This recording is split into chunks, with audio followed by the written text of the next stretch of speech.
ഗുരുവായൂരപ്പൻ്റെ പരമഭക്തനായിരുന്നു മാനവേദൻ രാജ. തനിക്ക് ഗുരുവായൂരപ്പനെ നേരിൽ ദർശിക്കാനുള്ള തീവ്രമായ ആഗ്രഹത്തെപ്പറ്റി ഒരിക്കൽ അദ്ദേഹം വില്വമംഗലം സ്വാമിയാരോട് പറഞ്ഞു. ഭഗവാനോട് അനുവാദം ചോദിച്ചിട്ട് മറുപടി പറയാമെന്ന് സ്വാമിയാരും പറഞ്ഞു. മാനവേദന് ദർശനം നൽകാൻ അനുവദിച്ച ഭഗവാൻ ഇന്നത്തെ കൂത്തമ്പലത്തിൻ്റെ സ്ഥാനത്തുണ്ടായിരുന്ന ഇലഞ്ഞിമരത്തിൻ്റെ അടുത്ത് ചെന്നാൽ തന്നെ കാണാമെന്ന് സ്വാമിയാരോട് അരുളി ചെയ്തു. സ്വാമിയാർ ഭഗവാൻ തന്നോട് ഉണർത്തിച്ച കാര്യങ്ങൾ മാനവേദനെ അറിയിച്ചു. കേട്ട മാത്രയിൽ മാനവേദൻ ഇലഞ്ഞിമര ചുവട്ടിലേക്ക് ഓടി.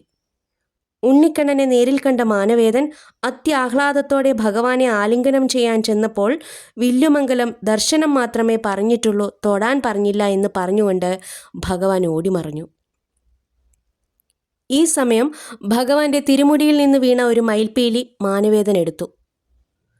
മനോഹരമായൊരു ബാലഗോപാല വിഗ്രഹമുണ്ടാക്കി ആ വിഗ്രഹത്തെ ആരാധിച്ചും പൂജിച്ചും കൊണ്ട് ഒരു ഉത്തമ കാവ്യം അദ്ദേഹം എഴുതി, കൃഷ്ണഗീതി.